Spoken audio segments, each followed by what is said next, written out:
Have you ever wished you could just switch off the part of you that gets hurt? Wished you could build walls so high that criticism, rejection, or betrayal just bounces off? Most of us have. We dream of being that unshakable person, the one who seems immune to the emotional storms of life. The common wisdom tells us to toughen up, grow thicker skin, maybe become a little colder, a little more detached. We think strength means building impenetrable armor. But what if that entire approach is flawed? What if the very act of building external defenses keeps us trapped and vulnerable? Today, we're diving deep, inspired by the profound insights of thinkers like Carl Jung and others who've explored the inner world. We'll explore why true emotional resilience doesn't come from blocking the world out, but from fundamentally transforming our inner landscape. Forget the armor. The real key to becoming truly unshakable lies in understanding and integrating the hidden parts of ourselves, the conditioned mind, the false identities we cling to, and the authentic self waiting beneath. Stay with me, because understanding this can genuinely change how you experience everything. Let's start with a potentially uncomfortable truth. When someone's words or actions hurt you, it's rarely just about what they did. As Carl Jung pointed out, the external world often acts like a mirror, reflecting back our own unhealed inner state. We can call it conditioned mind, this mental framework built from childhood, absorbing beliefs, opinions, and judgments from our parents, school, society, even religion. Think of it like this, that criticism doesn't necessarily create a new wound. More often, it pokes an old one. The pain you feel isn't just the sting of the present moment. It's the echo of past experiences, past conditionings telling you you're not good enough, not worthy, not safe.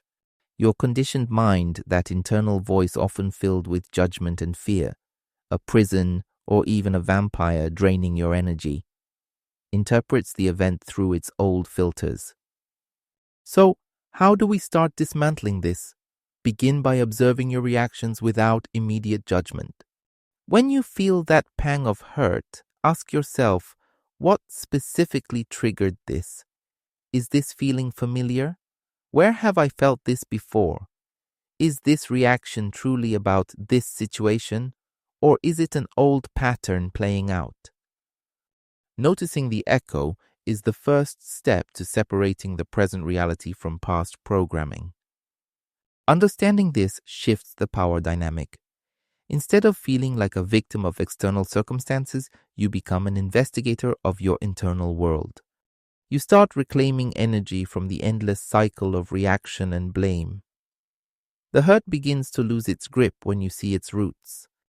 To navigate the world, especially when we felt unseen or unloved as children, we construct what we might call a false ego, or what Jung called the persona. This is the curated version of ourselves we present to the world. It's the good employee, the perfect parent, the strong friend, the successful achiever. This false self is often built defensively to gain approval, avoid criticism, prove our worth to those internalized parental figures, or simply to feel like we belong. We might chase career success, not purely for fulfillment, but to finally feel good enough. We might strive for a certain physical appearance, believing that will bring acceptance. We become obsessed with accumulating things, status symbols, possessions, even relationships, hoping they will define us and give us a solid identity. But this identity is fragile. It depends entirely on external validation. Start identifying your masks. When do you feel most on? When do you carefully manage how you appear? Ask, who am I trying to be in this situation? Why do I need this approval or validation? Is this action coming from my authentic self or from a need to maintain an image? Recognizing the mask doesn't mean instantly dropping it, but it creates distance. You see it as a mask, not as your true self. Losing this false personal importance is incredibly freeing. This process can feel like shedding skin, vulnerable, even scary. We fear that without the mask, we'll be rejected or disappear. But the truth is, letting go of the false self doesn't leave a void. It creates space for the authentic self, the soul, the instinctual core, to finally breathe. And that authentic self is inherently more resilient because it doesn't rely on external props. Carl Jung spoke powerfully about the shadow, the parts of ourselves we deny, repress, or deem unacceptable. This could be our anger, our fear, our vulnerability, our envy, our unconventional desires. We push these parts into the darkness of our unconscious, hoping they'll disappear. But they don't. Instead, they gain power over us, driving our unexplained moods, self-sabotaging behaviors, and intense reactions to others. Often, the things that intensely irritate or trigger us in other people are projections of our own unacknowledged shadow. That person you find unbearably arrogant, maybe they mirror a hidden part of you that craves recognition. That person you judge as weak, perhaps they reflect your own denied vulnerability. Knowing oneself means confronting all of oneself, including the parts we find shameful or difficult. How do you integrate the shadow? Start by noticing your strong judgments and emotional triggers regarding others. Ask, what exactly am I reacting to? Could this quality exist in me even in a small way? Practice self-observation without immediate condemnation. Jung emphasized dreams as a potent way the unconscious communicates. Pay attention to recurring themes or figures. You can even try talking to your inner child, that part of you holding old emotions, acknowledging its feelings without judgment. Dream interpretation can offer profound insights into what our unconscious mind communicates to our waking awareness.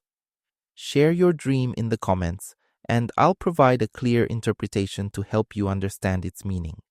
Integration isn't about becoming perfect, it's about becoming whole. When you acknowledge and accept your shadow aspects, they lose their destructive power. They become integrated parts of your complete self. This wholeness makes you less reactive, less easily thrown off balance. You're no longer fighting hidden parts of yourself, freeing up immense energy.